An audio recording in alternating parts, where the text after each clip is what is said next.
Subscribe करें और bell दबाएं ताकि कोई खबर रह न जाए।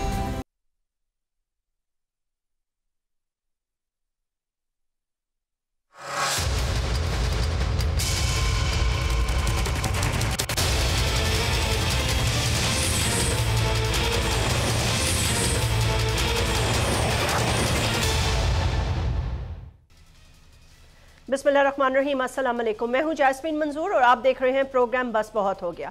नाज़रीन, आज की बड़ी खबर से पहले आगाज़ करते हैं और उसके बाद बात करेंगे कि इस वक्त की पाकिस्तानी सियासत में क्या चल रहा है। बड़ी खबर सबसे तो ये है नाज़रीन कि जाते जाते चीफ जस्टिस, जो अब former chief justice of Pakistan Umar Ata Bandial, उन्होंने नैब के कानून को स्ट्राइक डाउन कर दिया। आप जानते हैं कि पीडीएम की हुकूमत और सुप्रीम कोर्ट के दरमियान एक कशमकश चलती रही और उसके बाद एक कानून नैब के हवाले से पास किया गया जिससे यह कहा गया कि पार्लियामेंट के तमाम जो लोग उस वक्त बैठे थे या जिन पर केसेस थे, जिसमें के 5 साबिक वज़ीर-ए-आज़म और 1 सदर मुमलिकत, उन सब के ऊपर केसेस थे जो कि केसेस खत्म कर दिए गए। और यह भी कहा जाता रहा कि फॉर्मर गवर्नमेंट में शहबाज शरीफ साहब ने शायद अपने फायदे के लिए, यानी कि उनको जिस वक्त उन्होंने वजीर आजम का हल्फ उठाया उसके 1 या 2 दिन में उनके ऊपर फर्द जुर्म आयद होने वाला था। बहरहाल अब इसका क्या होगा, ये तो सवालिया निशान है, क्योंकि ये एक फैसला मुतवक्के तो था, बिकॉज चेयरमैन तहरीके इंसाफ ने इसको चैलेंज किया था। और ऐसा नहीं है कि तहरीके इंसाफ के लोगों पर भी ये केसेस लागू नहीं होंगे, बहुत सारी इंक्वायरीज होंगी। बल्कि राना सनाउल्लाह साहब ने तो यहां तक कह दिया कि काला कानून क्या होता है अब इसकी जद में जब पीटीआई वाले आएंगे तो उनको पता चल जाएगा। सवाल ये पैदा होता है कि ये स्ट्राइक डाउन हो गया, इससे अब करंट पॉलिटिकल पार्टीज के जो सरबराहान हैं या दीगर जो लीडर्स हैं उनके केसेस का सिनेरियो कहा, ये तो कहा जा रहा है कि वो दोबारा से शुरू हो जाएंगे और जहां से थे वहीं से हो जाएंगे, बल्कि 50 करोड़ रुपए से कम के केसेस को भी नैब देख सकती है। अब नैब के हवाले से ये है कि वो लोगों को तंग भी करती है और उसके साथ साथ नैब को आप जानते हैं कि आर्म ट्विस्टिंग्स के लिए गवर्नमेंट्स इस्तेमाल करती हैं, लेकिन इस वक्त तो केयर टेकर गवर्नमेंट है, उनका तो इसमें कोई अमल दखल ही नहीं होगा, आजादाना फैसले किया ये दायरा कर सकता है। हम हाफिज एहसान अहमद साहब से बात करने की कोशिश करें, ऑन लाइन पर है। अच्छा ठीक है, तो नए चीफ जस्टिस भी नाज़रीन आपको पता है कि कल वो अपना हल्फ ले लेंगे। जस्टिस काजी फैज ईसा जो है अब वो पाकिस्तान के नए chief justice of the supreme court हो जाएंगे। तो वो आने के बाद इस फैसले को इसमें कुछ रद्दोबदल कर सकते हैं, नहीं कर सकते। एक ये बहस भी चल निकली है कि पार्लियामेंट के बनाए हुए जो कानून हैं उनको सुप्रीम कोर्ट क्यों स्ट्राइक डाउन करता है। हाफिज एहसान अहमद साहब सीनियर लॉयर हैं, उनसे बात करते हैं। बहुत बहुत शुक्रिया, अस्सलाम वालेकुम। जी थैंक यू सो मच। बहुत बहुत शुक्रिया वक्त निकालने का। अच्छा देखें, ये एक बात तो थी कि जाने से पहले चीफ जस्टिस ऑफ पाकिस्तान जो है वो यकीनन क्योंकि ये केस उनके सामने था और उसके अलावा पता था कि कोई ना कोई अहम फैसला तो वो लेंगे। आपको क्या लगता है ये अहम फैसला है, इसके बाद केसेस की क्या सुनवाई होगी और फिर एक नया जो चेंज ओवर होगा, उसमें हमने ये देखा है कि प्रीवियसली जस्टिस काजी फैज ईसा साहब ने अपनी बॉडी लैंग्वेज से और बातों से यही जाहिर किया है कि पार्लियामेंट जो है वो सुप्रीम है, एक सुप्रीम इदारा है और अगर वो कोई लॉ बनाता है तो उसको उसकी कदर करनी चाहिए। अच्छा बिस्मिल्लाहिर्रहमानिर्रहीम, मैं इस सारी जो सिचुएशन इस वक्त आई हुई है उसको मैं 4 मुख्तलिफ एंगल से देखता हूँ। ठीक है। एक इसका एंगल ये है कि जो सुप्रीम कोर्ट की जो रिसेंट अब जजमेंट आई है इसका इमीडिएट इफ़ेक्ट ये है कि जो मई 2022 के अंदर जो आई थी अमेंडमेंट्स, उसके अंदर जितने भी लोग थे जिन्होंने इससे बेनिफिट्स लिया या जितने भी लोग से जिनके केसेस इंक्वायरीज इन्वेस्टिगेशन और उसके बाद नैब कोर्ट्स के अंदर केसेस चल रहे थे और वापस हुए थे, इन सर्टन अमेंडमेंट्स की वजह से वो सारे के सारे उस पोजीशन पे चले गए जिस पोजीशन पे वो मई 2022 से पहले थे। इसकी अभी सुप्रीम कोर्ट के जजमेंट के बाद ये पोजीशन है। दूसरा इसका एस्पेक्ट ये है कि जो पार्लियामेंट की कॉम्पिटेंसी है, लेजिस्लेटिव कॉम्पिटेंसी है या पार्लियामेंट सुप्रीमेसी है, तो जब ये अमेंडमेंट्स आई तो आपको भी ये पता है कि पाकिस्तान के अंदर नैब के 2 पीरियड हैं। एक नैब का पीरियड है 97 से लेके 99 तक और आपको पता है कि उसके ऊपर भी बहुत ज़्यादा क्रिटिसिज्म आई और उसके बाद जब 99 वाला नैब लॉ आया उसमें भी आज तक जो है बहुत सारी क्रिटिसिज्म जो है वो पॉलिटिशियंस की तरफ से भी आई है, ब्यूरोक्रेट्स की तरफ से भी आई है, हमारे जो जुडिशरी है उनकी तरफ से भी वो आई है, और उन्होंने कहा है कि ये पॉलिटिकल इंजीनियरिंग के लिए इस्तेमाल होता है। अब अगर इन सारी 23-24 साल के सिलसिले को देखा जाए तो अप्रोप्रिएट यही था कि सुप्रीम कोर्ट ऑफ पाकिस्तान जो है और इस चीज़ को देखती और देख के जो है इसके ऊपर फुल कोर्ट बनाती जो अवेलेबल जजेस है, क्योंकि इसके ऊपर डिफरेंट सुप्रीम कोर्ट की जजमेंट्स आ चुकी हैं, 3 मेंबर्स भी है, 5 मेंबर्स भी है, 7 मेंबर्स की भी जजमेंट आ चुकी है। इसकी रिट्रोस्पेक्टिव में भी बात हुई है। आपको याद है कि जब 99 की अमेंडमेंट्स चैलेंज हुई थी तो उस वक्त भी इसका इफेक्ट जो था वो 1985 को किया गया था, जिसको सुप्रीम कोर्ट ऑफ पाकिस्तान ने वैलिडेट किया। अब इन सारे कॉन्टेक्स्ट के अंदर देखा जाए तो चीफ जस्टिस साहब को जो करना चाहिए था उन्होंने वो न किया, और 27 जो अमेंडमेंट्स चैलेंज हुई उसके बाद एक और चीज़ आई, वो ये आई कि ड्यूरिंग द पेंडेंसी जो है गवर्नमेंट ने 17 अमेंडमेंट्स जो हैं वो और की 2023 के अंदर। उसके बाद जो है 5 अमेंडमेंट्स जो हैं वो जुलाई के अंदर ऑर्डिनेंस के अंदर की, जिसको सुप्रीम कोर्ट की प्रोसीडिंग्स ने टच नहीं किया, उन्होंने सिर्फ सेंट्रिक जो था वो रखा। तीसरे इसके अंदर जो इम्पॉर्टेंट चीज़ ये है कि जब आपके मुल्क के अंदर 1-1.25 साल से कंट्रोवर्सी चल रही है, पॉलिटिकल क्वेश्चन हम बार बार सुप्रीम कोर्ट के अंदर लेके जा रहे हैं, और ये भी जब आपको पता है कि एक पॉलिटिकल पार्टी का हेड जो है इस सारी अमेंडमेंट्स को चैलेंज कर रहा है और वो उस पार्लियामेंट से बाहर है, उनका हिस्सा थे, वो बाहर आए हैं और उन्होंने सुप्रीम कोर्ट के अंदर 184(3) की एक्स्ट्रा ऑर्डिनरी जुरिसडिक्शन की है, तो चीफ जस्टिस साहब को चाहिए था कि सारे जजेस को बुलाते, बिठाते और एक फैसला करते, और वो फैसला भी जो था हाफिज साहब ये तो चले हो गया, जाते जाते ये प्रेडिक्टेबल था कि ये होगा, लेकिन बहुत सारे सियासी गुरुज ये प्रेडिक्ट कर रहे थे कि the chief justice might strike this down, क्योंकि देखें फुल कोर्ट की इस्तदा भी उन्होंने रिजेक्ट की, उन्होंने पीडीएम की गवर्नमेंट को काफी फाइट किया। आपको बताता हूं वो इसलिए है कि पाकिस्तान की हिस्ट्री के अंदर ये एक one of the longest case था जिसके ऊपर 53 हेयरिंग्स हुई। इसको हमने 1.25 साल के करीब इसको चलाया, और उसके अंदर हर हेयरिंग के ऊपर ऑब्जर्वेशन आती थी, और उस ऑब्जर्वेशन 2 तरह की आ रही थी। एक तरफ ऑब्जर्वेशन ये आई थी कि ये पर्सन स्पेसिफिक भी है, पार्लियामेंट किस तरह कर सकती है कि अपने ही लोगों को बेनिफिट दे सकती है, पार्लियामेंट किस तरह रिट्रोस्पेक्टिव कर सकती है, और साथ ही जो एक और मेंबर थे वो ये कहते थे कि ये रिट मेंटेनेबल नहीं है, पार्लियामेंट सुप्रीम है, हमें इनमें नहीं जाना चाहिए। लेकिन एक इलेक्टेड गवर्नमेंट को नॉन इलेक्टेड किस तरह ये बता, ये सारे आर्गुमेंट्स पे हम बात कर चुके हैं। अब इसका फ्यूचर जी क्या आने वाले चीफ जस्टिस इसको क्या आपको लगता है फुल कोर्ट बना देंगे, दोबारा हेयरिंग होगी, क्या ये वापस अपनी जगह चला जाएगा? मैं आपको बताऊं, अगर ये है कि जितने भी फैसले इंपॉर्टेंट होते हैं वो चीफ जस्टिस को जो भी हो वो अपनी सर्विस के दौरान करता है, ताकि रिव्यू भी उनके पास आए, वो फैसला करे। ये चीफ जस्टिस साहब ने ये फैसला जो है वो अपने आखिरी दिन किया, मीनिंग देयर बाय कि इसका रिव्यू अगर फेडरल गवर्नमेंट करती है, जो इनकी कॉम्पिटेंसी है, तो इसका डिसाइड करेंगे चीफ जस्टिस ऑफ पाकिस्तान।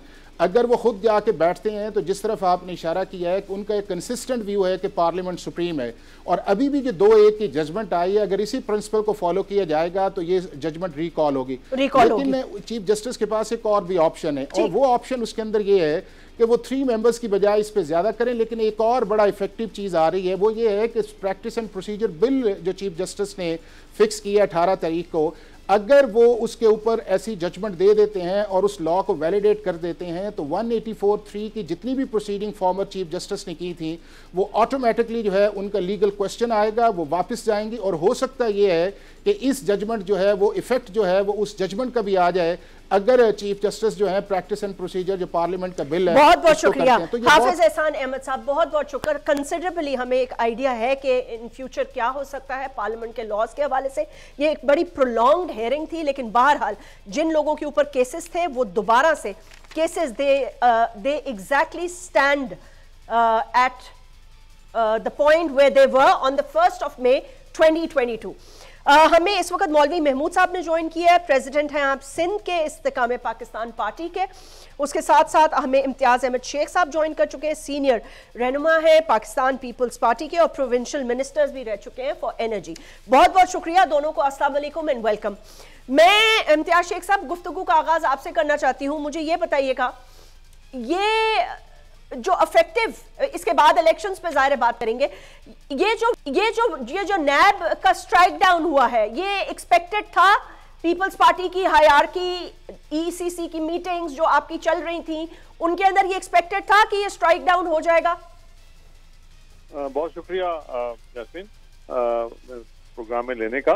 ये जो आप कह रही हैं ना एक्सपेक्टेड, ये तो बहुत दिनों से एक्सपेक्टेड था, क्योंकि जो साबिका चीफ जस्टिस हमारे थे बंदियाल साहब, वो तो शुरू से ही कंट्रोवर्शियल चीफ जस्टिस रहे। वो एक पार्टी को सपोर्ट करते थे और उसकी तमाम जजमेंट, तमाम बातें, तमाम उनका कंडक्ट, रवैया कोर्ट में देख लें तो वो तो मतलब तहरीक इंसाफ के साथ उनका मतलब एक कनेक्शन नजर आता था।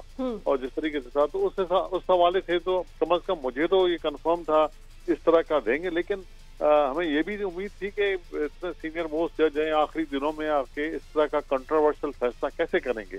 तो कंट्रोवर्शियल चीफ जस्टिस का कंट्रोवर्शियल एक फैसला है जो कि मतलब एक उन्होंने एक डिक्टेटर का जो कानून था उसको मतलब वैलिडेट कर दिया। असेंबली को अगर उन्होंने उसको चेंज किया था, अमेंडमेंट्स लाई थी तो उसको खत्म कर दिया। मतलब वो एक बायस के साथ उन्होंने ये फैसला किया है। और मतलब मैं समझता हूँ कि जो आने वाले चीफ जस्टिस साहब हैं वो जरूर उसको देखेंगे, क्योंकि ये मतलब पूरे टॉक ऑफ द कंट्री है कि मतलब वो उनका रवैया, उनकी कंडक्ट, उनकी बातें, उनके जजमेंट, उनकी केसेस का दौरान उनका जो बिहेवियर रहा है वो टोटली प्रो तहरीक इंसाफ रहा है, इमरान खान के साथ रहा है।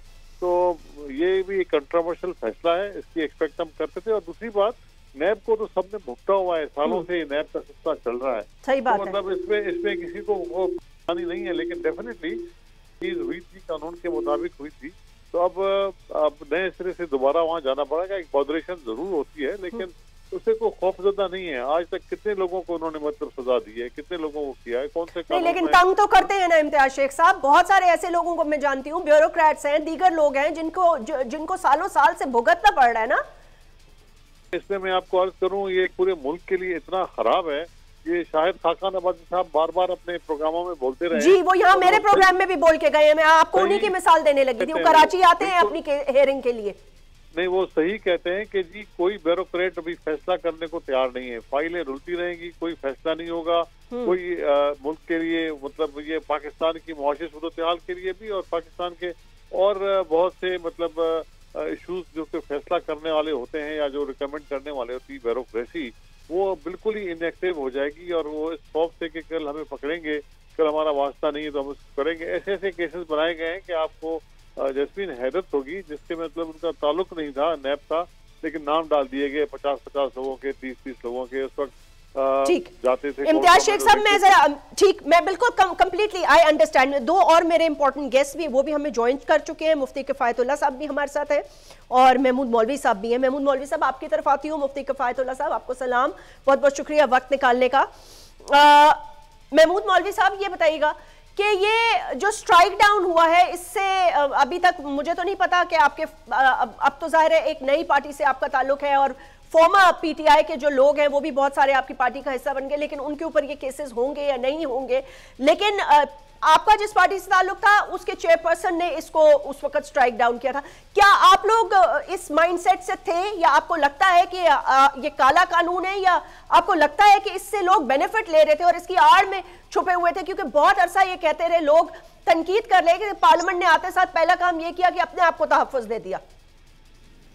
बिस्मिल्लाहिर्रहमानिर्रहीम। देखिए, पहले तो मैं ये कहूँगा कि जस्टिस बंदियाल साहब जाते जाते एक इतना बड़ा बहरान खड़ा करके गए हैं, वो सिर्फ और सिर्फ पीटीआई को फायदा पहुंचाने के लिए और पब्लिक को परेशान करने के लिए। आप ये देखें ना कि अगर पार्लियामेंट के बनाए हुए कानून को वो एक कलम से स्ट्राइक डाउन कर लेते हैं तो फिर पार्लियामेंट की जरूरत क्या है?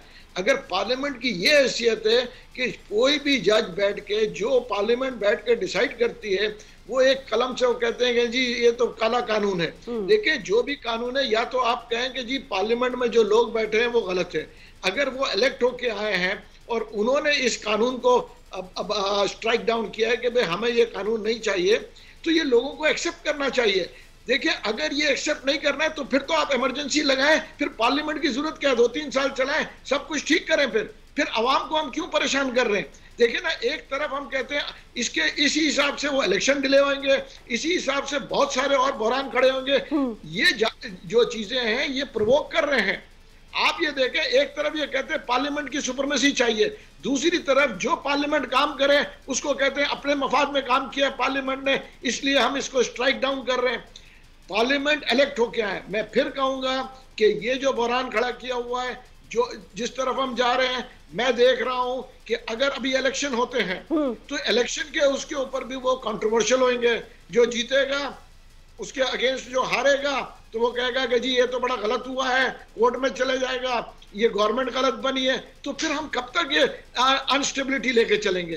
देखिए, जब तक ये मुल्क स्टेबल नहीं होगा पॉलिटिकली, जो है कौन हुकूमत करेगा, तो ये ना इकोनॉमी ठीक होगी ना आवाम को रिलीफ मिलेगा। ठीक कह रहे हैं आप, तो बहुत ज्यादा टर्बुलेंट, बिल्कुल ठीक कह रहे हैं, बहुत पॉलिटिकल गवर्नमेंट, डेमोक्रेसी, और then bring an emergency and rule it for another 3-5 years. हाँ, मतलब है इस तरह आप नहीं कर सकते कि एक बहरान के बाद दूसरा बहरान आप क्रिएट करते जाएं और फिर इसके अंदर मतलब है इसकी बहुत सारी रिपरकशंस होंगी। अब जो नए चीफ जस्टिस आएंगे, आते साथ सारी की सारी नजरें उनके ऊपर लग जाएंगी और आने बैकलॉग की जगह वो फिर वही होगा मसला कि वो पॉलिटिकली राइल्ड अप या जो कवानीन असेंबली बना रही है वो उसकी जद में वो उलझना शुरू हो जाएंगे या नहीं होंगे। I really don't know. Mufti Kifayatullah साहब, बहुत बहुत शुक्रिया। आपकी तरफ आती हूँ, मौलवी महमूद साहब आपकी तरफ भी वापस आऊंगी, थोड़ी इलेक्शंस पे भी गुफ्तगू करेंगे। मुफ्ती किफायतुल्लाह साहब, ये क्या मामला हुआ? अब आपको भी लगता है कि ये बहरान की कैफियत चलती रहेगी या आपको लगता है कि कोई मसला नहीं है, कोई इलेक्शंस में तो इसके हवाले से कोई रुकावट नहीं आने वाली? बस बिस्मिल्लाहिर्रहमानिर्रहीम, वो निगरानों की निगरानी तो करनी पड़ेगी, इनकी नीयतों का नहीं पता चलता। हमारी राय में तो इनको 90 दिनों के अंदर 3 महीनों में इलेक्शन के लिए तैयार होना चाहिए था। अभी ये बहाना बना रहे हैं सेंसस का और बाद में और बहाने बनाएंगे, तो ये तो ठीक नहीं है।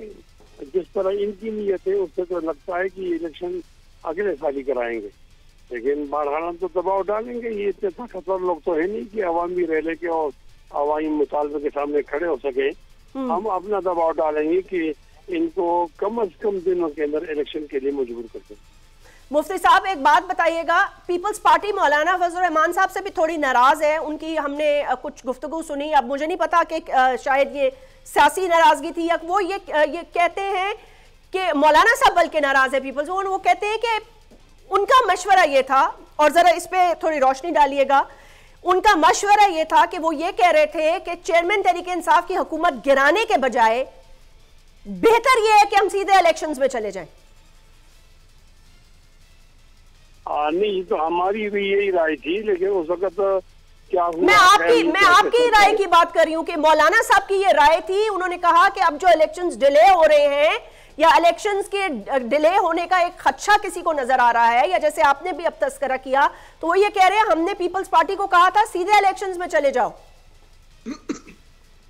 देखिए ना, पीटीआई के चेयरमैन के मजलूम बनने से पहले अगर हम इलेक्शन में चले जाते हैं तो उनके पास तो कारगुजारी नहीं थी, कारकर्दगी हुकूमत की बहुत खराब थी और लोग नाराज थे। लेकिन हमने एक गलती की, इंतजार किया कि वो सियासी मजलूम बन जाए और लोगों में फिर अपनी मकबूलियत पैदा करें।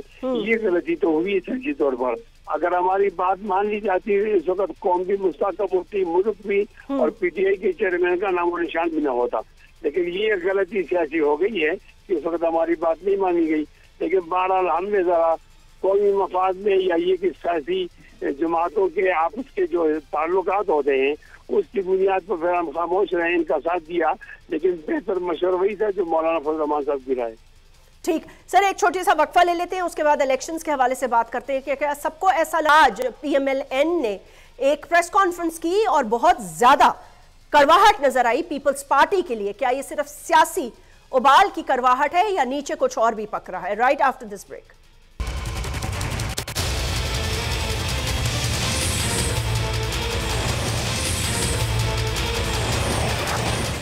वेलकम बैक नाज़रीन। हम अब गुफ्तगू कर रहे थे सियासत के हवाले से। आप देख रहे होंगे कि जो बयानात आ रहे हैं पॉलिटिकल पार्टीज के, हालांकि अभी साथ में हुकूमत की और उसके साथ फिर लेकिन जाहिर है इलेक्शन में जाना है, एक दूसरे के ऊपर तनकीद और अपना मंशूर तो देंगे। लेकिन पीएमएलएन ने जो बात की वो काफ़ी सख्त बात थी इम्तियाज शेख साहब, मुझे तो पहले ये बता दें कि मैंने चेयरपर्सन बिलावल भुट्टो जरदारी साहब को ये कहते हुए सुना है बारह, उन्होंने कहा कि एक पार्टी कहती है और वो उन्होंने ये भी कहा कि जब साथ होते हैं तो पांव पकड़ते हैं, काम होता है, और जब नहीं होते तो उनके बारे में कहा जाता है कि गला पकड़ते हैं।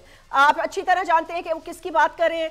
दूसरा, उन्होंने ये भी कहा कि हमें बैसाखियों की भी जरूरत नहीं है, और तीसरा उन्होंने कहा उनको पता है PMLN वालों को, वो कह रहे हैं फरवरी में इलेक्शंस होंगे या जनवरी में होंगे, लेकिन हमें नहीं पता, इलेक्शन कमीशन को नहीं पता, बाकी लोगों को नहीं पता। तो ये क्या मामला है आखिर? तो इलेक्शंस के हवाले से पीपल्स पार्टी ऐसे बयान क्यों दे रही है? क्या आपको लगता है डिले हो रहे हैं या आपको कोई खदशा है? देखिए जी, ये जो सिलसिला था, जो बयानात आपने बताया, जो चीजें चेयरमैन बिलावल भुट्टो जरदारी साहब ने बात की है, तो बिल्कुल सही बात की है, उन्होंने कोई गलत बात नहीं की है। क्योंकि देखिए, हम साथ रहे हैं और बहुत अच्छी तरीके से हम लोगों ने मतलब फुल कोऑपरेट किया, उसमें नुकसान हुए, फायदे हुए, जो भी हुआ मतलब पॉलिटिकली, तो हम साथ रहे। लेकिन उसके बाद जब गवर्नमेंट गई, तो जिस तरीके से आप देखें, इस वक्त भी पंजाब में भी तकरीबन नून की हुकूमत है और सेंटर में भी नून की हुकूमत है। उनके 4-4, 5-5 वजीर लगे हुए हैं, प्रिंसिपल सेक्रेटरी उन्हीं के जमाने के लगे हुए हैं, और मतलब है कि उनको तो कोई प्रॉब्लम नहीं है। जबकि हमें सिंध में मतलब हमें तंग किया जा रहा है, हमारे डेवलपमेंट के फंड्स रोक लिए गए, चलते हुए प्रोजेक्ट्स रोक लिए गए, स्कूलों की, और जो सैलाब में जिनके घर टूटे थे उनको बना के दे रही थी गवर्नमेंट उस वक्त की। किसने रोके इम्तियाज शेख साहब? कौन तंग कर रहा है आपको? गवर्नमेंट ने रोके ना जी, केयरटेकर गवर्नमेंट ने। ठीक है, केयरटेकर गवर्नमेंट ने रोके, जबकि पंजाब में और बाकी जगहों पे तो कोई रुकावट नहीं है। फेडरल गवर्नमेंट के भी मसलों में रुकावट, सिर्फ सिंध में आके उन्होंने मतलब लोगों को मतलब तंग करने के लिए इस तरह की बातें की। तो वो उस रिएक्शन में चेयरमैन ने बात की थी और सही बात की है। और जहाँ तक इलेक्शन का ताल्लुक है, तो इलेक्शन कमीशन ऑफ पाकिस्तान को चाहिए कि वो अपनी डेट अनाउंस करें। वो सिर्फ एक ही पार्टी के लोग मुसलसल टीवी पे आके वो डेट दे रहे हैं, कोई कह रहा है जनवरी के एंड में होगा, कोई कहता है कि फरवरी के शुरू में होगा। तो वो यही उन्होंने चेयरमैन साहब ने तो यही बात की कि भाई आप ऐलान कर दें ना, ताकि सबको मालूम हो जाए, हम अपनी तैयारी शुरू कर दें। इस वक्त पूरी एक कंफ्यूजन की सूरत हाल है पूरे मुल्क में, लोग परेशान हैं। और ये जो केयरटेकर गवर्नमेंट है, ये मतलब इनके बस की बात नहीं है कि ये चीजों को सही कर सकें, क्योंकि ना मैंडेट है इनके पास, ना इनके पास एक आर्जी मैंडेट है इलेक्शन तक का। तो वो 3 महीने 4 महीने में मतलब क्या चीज कर सकते हैं? तो ये खदशात पैदा हो रहे हैं, तो उनको दूर करने के लिए उन्होंने कहा कि इलेक्शन कमीशन जो है वो आप डेट अनाउंस कर दें। तो उनको डेट अनाउंस करनी चाहिए, और तमाम पॉलिटिकल पार्टी इस वक्त कह रही है कि डेट अनाउंस करें। महमूद मौलवी साहब, क्या इस्तेकाम पाकिस्तान की पार्टी यानी कि आपकी पार्टी, क्योंकि ऑब्वियसली किसी तरह की हलचल नहीं है, अभी आप लोगों की भी कोई इतनी खबरें गर्मा गर्म नहीं आ रही कि ये इसने ज्वाइन कर लिया, उसने ज्वाइन कर लिया, कोई इजलास चल रहे हो, कोई गहमा गहमी चल रही हो, मतलब है एक तरह से मैं ये कहूंगी कि फिलहाल रिलैक्स प्रोग्राम चल रहा है। क्या वजह है इसकी? इलेक्शंस नजर नहीं आ रहे, इलेक्शंस की डेट नहीं मिल की तवक्को नहीं है अभी, या उस दिन मैंने शो किया तो किसी ने कहा कि जी जिस दिन नवाज शरीफ वापस आ जाएंगे उस दिन पता चल जाएगा कि हाँ भाई इलेक्शंस होने वाले हैं। ये बात दुरुस्त है? मैं तो पहले ही कह रहे कि 2023 में इलेक्शन नहीं हो रहे, 2024 के फरवरी में भी हो गए तो बहुत खुशाइन बात होगी, ठीक है ना। इसलिए हम रिलैक्स बैठे हैं। उसकी वजह यह है कि जो चीजें सरफेस पे नजर आ रही है, हम उसी हिसाब से आप बयान दे रहे हैं। कि आप ये देखें ना, इस वक्त ये जो मैं आप पहले भी कह रहा था, जो नया बहरान खड़ा किया, ठीक है ना, ये चीफ जस्टिस साहब जाते जाते ये इशू है, उसके बाद इकोनॉमी का इशू है, बहुत सारे इश्यूज को देखते हुए अभी भी देखें, अभी ये PMLN और माजरत के साथ पीपल्स पार्टी के जो लड़ाई झगड़े शुरू हुए हैं, हम देखें ना, इन चीज़ों को देखते हुए मुझे जो नज़र आ रहा है कि इलेक्शन फरवरी में हो जाए तो बड़ी खुशाइन बात होगी, वरना इलेक्शन मज़ीद आगे जा सकते हैं। और हम इलेक्शन से इंशाल्लाह पहले अपनी कैंपेन भी शुरू करेंगे और इफेक्टिव होगा। जहाँ तक आप नवाज शरीफ साहब की बात कर रहे हैं, कल के फैसला आने के बाद तो मुझे वो जो 21 अक्टूबर की डेट दी थी कि नवाज शरीफ साहब आएंगे, मुझे तो वो भी नज़र नहीं आ रहा कि नवाज शरीफ साहब उस डेट में भी आएंगे, क्योंकि जब तक ये चीज़ें क्लेरिफाई नहीं होंगी तो नवाज शरीफ साहब कोई रिस्क नहीं लेंगे पाकिस्तान आने का, जो एक मेरा अंदाज़ा है। तो मैं जो देख रहा हूँ कि नवाज शरीफ साहब आ जाएं, या ये जो अभी नया बहरान खड़ा हुआ है इसको देखें, वो लेवल प्लेइंग फील्ड वाली बात है ना, ना उनको लेवल प्लेइंग फील्ड मिलेगा, फिर ये कहेंगे हमें लेवल प्लेइंग फील्ड नहीं मिल रहा है। तो बदकिस्मती ये है कि हम लोग सब जो है एज ए पॉलिटिशियन हमको एक पेज पे होना चाहिए कि हम इलेक्शन के लिए जाएं और आवाम के इंटरेस्ट को लिए बात करें या प्रोटेक्ट करें। हम अपने जो है मफादात के लिए कि जी हम हमारा इससे नहीं बन रही, हमारी उससे नहीं बन रही। देखिए पावर ग्रैब करने के चक्कर में ये आवाम पिस रही है और मुल्क की स्टेबिलिटी जा रही है, इकोनॉमी का सत्यानाश हो रहा है, सिर्फ और सिर्फ जो हम आपस में लड़ के बाहर की दुनिया ये देख रही है कि जी ये तो खुद ही लड़ रहे हैं। तो जिस तरीके से हम लड़ रहे हैं उस तरीके को मद्देनजर रखते हुए मैं यही कहूँगा कि अगर यही सिलसिला चलना है तो फिर अल्लाह ना करे मगर एक इमरजेंसी आएगी और कम से कम 2-3 साल के लिए वो हुकूमत करके ये इस चीज़ों को क्लीन अप करेगी। आपको लगता है कि ये एक इमरजेंसी आएगी या वो इमरजेंसी एक तरह से आ चुकी है और वो हुकूमत भी आ चुकी है? मैं कहूँगा कि देखें मगर देखें ना जो डेट आएगी अगर इमरजेंसी लगानी पड़ी तो वो 2 साल के लिए होगी, क्योंकि जब तक ये होगा कि जब तक लोगों को क्लियर नहीं पता पड़ेगा कि जो आने वाली हुकूमत है या जो भी हुकूमत रहेगी चाहे वो इंटीरियम 1-2 साल रहेगी तो बहुत सी चीज़ें स्टेबल हो जाएंगे। उसकी वजह यह है कि आज हम कुछ लोग कह रहे हैं 2 महीने में जा रहे हैं, कुछ कह रहे हैं 1 महीने में जा रहे हैं, तो ये अनस्टेबिलिटी में इकोनॉमी का सत्यानाश हो रहा है। लेकिन महमूद साहब ये तो केयर टेकर गवर्नमेंट है ना, इनका तो काम ही सिर्फ मतलब है, इनके पास मैंडेट ही नहीं है। इमरजेंसी कौन लगाएगा और किस तरह की इमरजेंसी? आपका मतलब फाइनेंशियल इमरजेंसी की बात कर रहे हैं? उसके लिए तो आप देखें ना, chief of the army staff अफवाज पाकिस्तान उनका पूरा एक उन्होंने विंग बनाया है। आर्मी चीफ खुद जगह जगह जाके लोगों से मुलाकातें करके, आप तो सिंध के प्रेसिडेंट है, आपको पता होगा वो यहाँ आए थे, कितनी लंबी उन्होंने जो बिजनेस कम्युनिटी है उनसे मुलाकातें की हैं। And he seems very determined कि मतलब वो कह रहे हैं मैं छोटी मोटी सरमायाकारी, मैं बड़ी सरमायाकारी की बात करना चाहता हूं ताकि इस मुसीबत से निकले पाकिस्तान। देखिए अगर आप सब चीज जो है खुद ही लोग आप लोग कह रहे हैं और सारे बिजनेसमैन भी बड़े खुश हैं कि जी आर्मी चीफ ने हमसे बात की और इसके बाद डॉलर भी स्टेबल हो रहा है, उसके बाद बिजनेसमैन को भी जो है रिलीफ मिला है, तो आप सिग्नल क्या दे रहे हैं? इसका मतलब ये है कि लोगों का interest is more in the arm forces than the politicians. और अगर यही चीज है तो फिर तो चलने देना, फिर वही दौर बेहतर था अयूब खान का जहां इंडस्ट्री भी फ्लरिश किया और लोग भी खुशहाल थे। आप ये हिस्ट्री उठा के देख लेना। अगर आप लोग यही कह रहे हैं कि हर चीज आर्मी चीफ करे और फिर हम आर्मी को ही बुरा भला कहें, फिर हम आर्मी को क्यों कहते हैं कि जी एस्टेब्लिशमेंट ये कर रही है, एस्टेब्लिशमेंट वो कर रही है? देखिए जब आपको जरूरत पड़ती है लोन लेने के लिए आप आर्मी चीफ को आगे करते हैं। सऊदी अरेबिया आर्मी चीफ गए, दुबई आर्मी चीफ गए और उन्होंने जो लोन दिए वो आर्मी चीफ के शक्ल को देखते हुए लोन दिए हैं। और खाली इनको नहीं, पहले वाले को भी, जनरल बाजवा तो जो फॉर्मर जो chief of the army staff थे, हर दौर में आप उस चीज के आई थिंक गवाह होंगे कि ज्यादातर लोन वो लेके आए थे। बिल्कुल आर्मी चीफ को लेकर चलते थे। इमरान खान साहब भी जब थे वो भी आर्मी चीफ को लेकर चलते थे।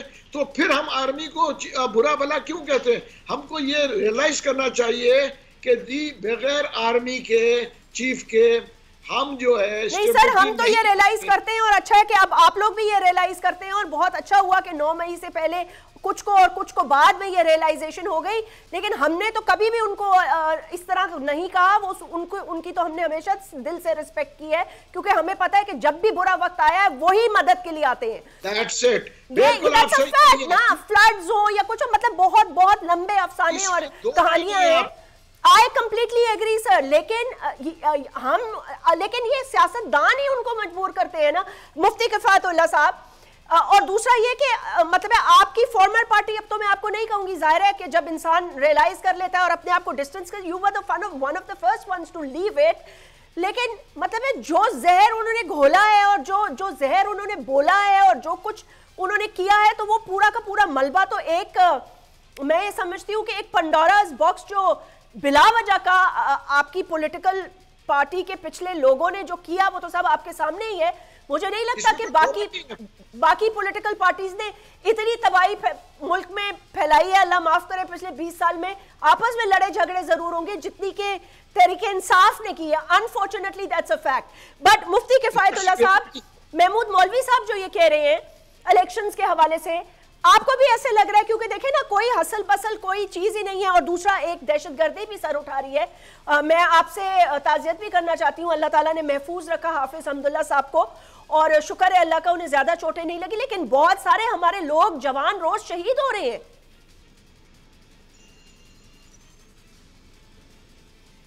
अच्छा, मेरे ख्याल से कि वो सिग्नल का प्रॉब्लम है, शायद उनको आवाज नहीं आ रही। इम्तियाज शेख साहब, ये जो महमूद मौलवी साहब जो कह रहे हैं, इस पर आप क्या कमेंट करेंगे? मतलब आपको क्या लगता है? वो कह रहे हैं कि इमरजेंसी भी लग सकती है, मतलब जो हालात है इस वक्त। And to be very frank, मुझे तो ऐसे लगता है अवाम इतनी तंग आ गई है बेचारी, जिस तरह फ्यूल प्राइसेस ये, अच्छा हमारे पास कोई, अनफॉर्चुनेटली हमारे पास कोई जरिया भी नहीं है ना हमारे पास पैसे हैं, ना हम तेल पैदा करते हैं, तेल भी लाते हैं बाहर से, और डॉलर कहाँ जा रहा है, तो क्या करें हम? तो आवाम तो मर रही है। वो कहती है भाई हमारे ऊपर कोई भी बैठा रहे, हमें तो रिलीफ दो ना। जैस्मीन, बिल्कुल जो उन्होंने बात की है, देखें वो उनकी अपना जाती राय है, मैं उनसे एग्री नहीं करता। और दूसरी बात ये है कि फौज तो हमारी अपनी फौज है, उनको बुरा भला तो मतलब हम तो नहीं कहते, और नहीं मतलब यहाँ की आवाम उनको बुरा भला कहती है। सही बात है। बल्कि हम तो उनको मतलब वो तो हमारे हाथ में हमारे काम आते हैं। और ये जो इशू हुआ है, जो अभी इकोनॉमी में उन्होंने हाथ डाला है, तो उससे भी मुस्बत नताइज भी आ रहे हैं मुल्क की इकोनॉमी पे, जो कि अच्छी चीज है। मतलब हम तो उसको अप्रिशिएट करते हैं, लेकिन ये इस चीज का हल नहीं है। ये मतलब यहाँ मुल्क में एक डेमोक्रेटिक कॉन्स्टिट्यूशन है, असेंबली है, चीजें हैं, तो वो उन चीजों को रोक नहीं सकते। उन चीजों को रोक के मतलब हम कहें कि इमरजेंसी लगा दें। और इससे पहले भी मुल्क में मार्शल लगे हैं, इससे पहले भी चीजें इस तरह की हुई हैं कि जिसमें मतलब इमरजेंसी टाइप और चीफ एग्जीक्यूटिव बन गए, अपना CNC उसके थे। लेकिन उसका फिर हल देखें, आज तो वही खड़े हैं ना। इस मुल्क का निज़ाम ठीक होना है, वो लोग ही ठीक करेंगे, और सिविलियंस जो हैं वो असेंबलियां और जो गवर्नमेंट है वही लोग ठीक करेंगे आते के साथ ही। हाँ, हमें अपने आप को सुधारने की जरूरत है, हमें आपको ठीक करने की जरूरत है, उसमें हम सब मिलकर करेंगे। उस वक्त जो आर्मी चीफ या जो हमारे मतलब आर्मी का इंस्टीट्यूशन हमें मदद कर रहा है इकोनॉमी को ठीक करने में, मतलब उसको तो एक अच्छी बात है ना, मतलब इसमें उन्होंने साथ दिया। अच्छी बात तो बहुत है इम्तियाज शेख साहब, ये तो बहुत अच्छी बात है कि खुदारा कोई तो पाकिस्तान का खैर हुआ है, लेकिन ये आप लोगों का फर्ज था। देखे ना, जिस वक्त मईशत डूब रही थी, उससे तो वो बुरा नहीं कहता ना कोई, लेकिन ये अगर कहना कि जी बस उनको बिठा दे फिर तो मास्टरा लगा दे, वो तो नहीं हो सकता ना। इसमें डेमोक्रेसी है, ये किसने कहा कि उनको बिठा दे? कह रहे हैं ना कि इमरजेंसी लगा के 2 साल तक ये कर दें, वो मतलब एक्सेप्टेबल नहीं है। यहाँ इस मुल्क में जमहूरियत चलनी है, जमहूरियत से ही आगे बढ़ना है, और जब दुनिया जहान के पूरी दुनिया में जमहूरियत के साथ ही बैठ के लोगों ने अपने मसाइल हल किए हैं, और उनकी सपोर्ट में अगर आर्मी है या मतलब कुछ वहाँ के लोग हैं तो अच्छी बात है ना, वो सपोर्ट करें। सर एक सेकंड, मुफ्ती किफायतुल्लाह साहब, आपको अब मेरी आवाज आ रही है? जी आप आ रही है। किफायतुल्लाह साहब, आपने महमूद मौलवी साहब की गुफ्तगू तक आपने सुनी थी? कनेक्टेड थे आप? नहीं, वो नहीं सुन सका। अच्छा चले ठीक है। एक तो मैं आपसे ये भी ताज़ियत करना चाहती थी कि ये जो हाफिज हमदुल्ला साहब को अल्लाह ताला ने महफूज रखा, शुक्र है अल्लाह ताला का, और बड़ा दुख हुआ मुझे। और एक दहशतगर्दी की लहर जो है वो भी दोबारा हम देख रहे हैं, और हमारे जवान भी शहीद हो रहे हैं। मौलवी महमूद साहब ये कह रहे थे कि उनको नहीं लगता कि इलेक्शंस अभी अगर फरवरी में भी हो जाए तो बहुत बड़ी बात होगी। वो ये, क्योंकि मैंने उनसे पूछा कि आपकी पार्टी की कोई सरगर्मियां नहीं नजर आ रही ना, मतलब ये नई पार्टी है, इसको ज्यादा जद्दोजहद करनी पड़ेगी, बाकी तो चलो एस्टैब्लिश पॉलिटिकल पार्टीज है। वो ये कह रहे हैं कि हो सकता है कि इमरजेंसी भी लग जाए। वो कह रहे हैं कि मईशत के जो हालात हैं, और जिस तरह फोर्ट पे फिर अटैक किए गए, बुरा भला बोला गया बिला वजह से, और अब वही मईशत को भी बचा रहे हैं, सबको बचा रहे हैं, वो ये नहीं कहते। वो कह रहे हैं कि अगर 2024 में भी हो जाए तो बड़ी बात है। सबसे पहले जो मैं आपका शुक्रिया अदा करूं कि आपने हाफिज साहब का ये बात की है। तो ये मैं समझता हूँ खासकर JUI के खिलाफ ये नई लहर आई है। जिस तरह कुछ दिनों पहले बाजाउर के अंदर हमला हुआ हमारे जलसे पर, और हाफिज साहब पर कल परसों हमला हुआ, तो ऐसा लगता है कि JUI को कैंपेन के लिए मौका नहीं दिया जा रहा। हमारा गुनाह ये है कि हम जमहूरियत के साथ खड़े हैं, आइन और कानून के साथ खड़े हैं, पाकिस्तान के साथ। कुछ क़ुव्वतें हमें इस रास्ते से हटाना चाहती हैं। हमने इस सिलसिले में बड़ी कुर्बानी दी है, और ख़ासकर जब अलहदगी की तहरीक चलती है बलूचिस्तान में, तो वहाँ जमीयत उलमा इस्लाम विफाक पसंद जमात है, तो वहाँ अलहदगी पसंद लोग जो है वो हम पे ये दबाव डालते हैं। लेकिन हम इंशाअल्लाह अपने मौके पर खड़े हैं और कौम को इत्मीनान दिलाना चाहते हैं कि जितनी भी सख्ती आई कोई हमें रास्ते से नहीं हटा सकता। हम आइन के साथ भी खड़े रहेंगे, जमहूरियत के साथ भी खड़े रहेंगे, पाकिस्तान के साथ भी, और इंशाअल्लाह अज़ीज़ हम इसकी तरक्की के लिए अपना किरदार अदा करते रहेंगे। आपका जो दूसरा सवाल है वो महमूद मौलवी साहब का से की वो बातें हैं, तो मतलब उनके खदशात समझ लें आप। हाँ, नहीं, महमूद मौलवी साहब को मैं जानता हूँ, ये खबरदार आदमी है, तो जहाँ जो कुछ होता है इनको पहले पता चलता है हमसे। तो अगर वो ये कह रहे हैं तो फिर कोई बात तो है। लेकिन मैं ये समझता हूँ कि आजकल हमारे चीफ साहब बहुत अच्छे काम कर रहे हैं, खासकर उन्होंने जो मीटिंग की है ताजरान के साथ। लेकिन इन अच्छी बातों को बहाना नहीं बनाना चाहिए इलेक्शन को पीछे करने के लिए। हमारे यहाँ पहले ताले आजमा आते थे, अब ताले आजमा खुद नहीं आते, और अगर दबाव देकर सियासी लोगों से वो काम करवाते हैं तो भी कौम बहुत पीछे चली जाएगी। हमें नहीं भूलना चाहिए कि हम माशी बहरान के अंदर हैं, और हमें नहीं भूलनी चाहिए कि हम अदालत में पूरी दुनिया में जो रैंकिंग है उससे बहुत ज़्यादा पीछे हैं। तो हम इस बहरान से किस तरह निकलेंगे ताकि हम नए लोगों को हुकूमत हवाले कर दें और वो ठोस फैसला करें और मईशत के लिहाज से हम आगे बढ़ें। अगर किसी बहाने से तराश कर बहाने इंतखाबात को पीछे किया गया तो ये कौमी जुर्म होगा और कौम के साथ ये बहुत बड़ी नाइंसाफी होगी। हम इस मौके पर किसी भी सियासी जमात या इदारे की इस मंतक को नहीं मानते कि फलां काम है उसके ज़रिए से इंतखाबात को मौखर कर दिया जाए। नहीं, मईशत जुड़ी हुई है सियासत के साथ, सियासत जुड़े हुए अमन के साथ, अमन जुड़ा है इंतखाबात के साथ। तमाम चीज़ों को एक साथ देखें तो जब भी जल्दी इंतखाबात होंगे तो कौम इस बावर से जल्दी निकल जाएगी। महमूद मौलवी साहब, अगर आप रैप अप कर दें, आप एग्री करेंगे इन बातों से? अगर ये सारी चीज़ें आपस में इतनी ही जुड़ी हुई हैं और इतनी कनेक्टेड हैं तो एक 20 साला प्लान जो कि मेरे ख्याल से 2000 में या साबिक सदर परवेज़ मुशर्रफ लेट के जाने से पहले या जाने के बाद जो हुकूमत आई थी वो तभी फोर्सी करके उन्होंने बना लिया होता, लेकिन ऐसा होता हुआ नज़र मुझे नहीं आता।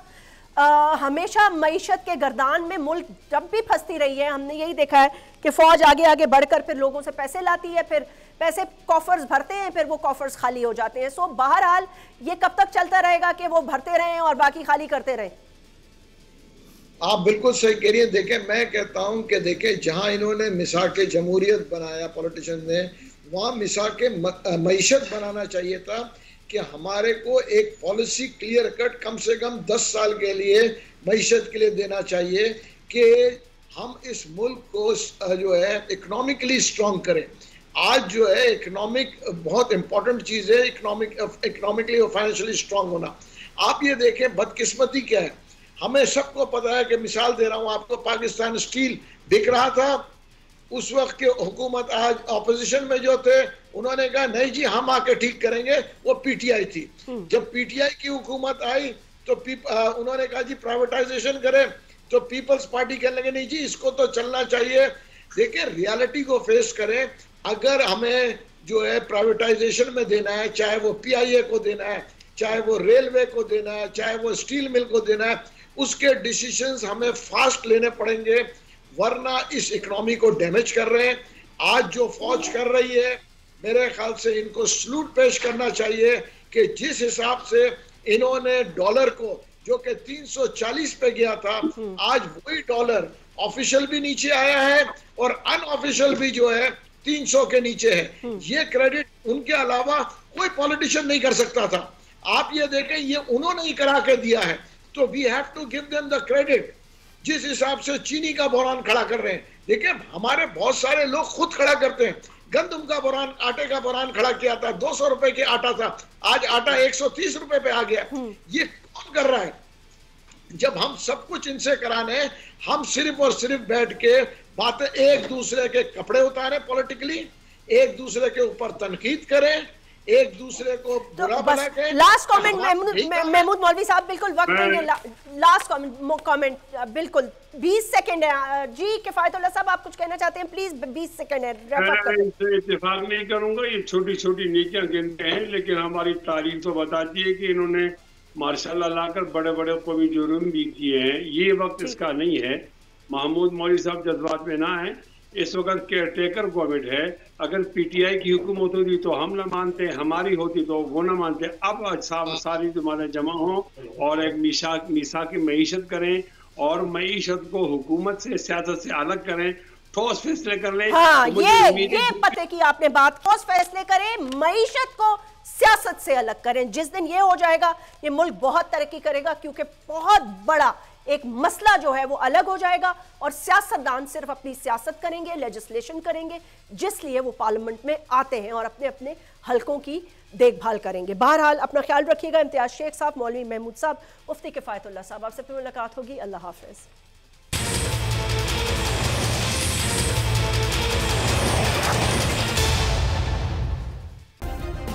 सब्सक्राइब करें और बेल दबाएं ताकि कोई खबर रह न जाए।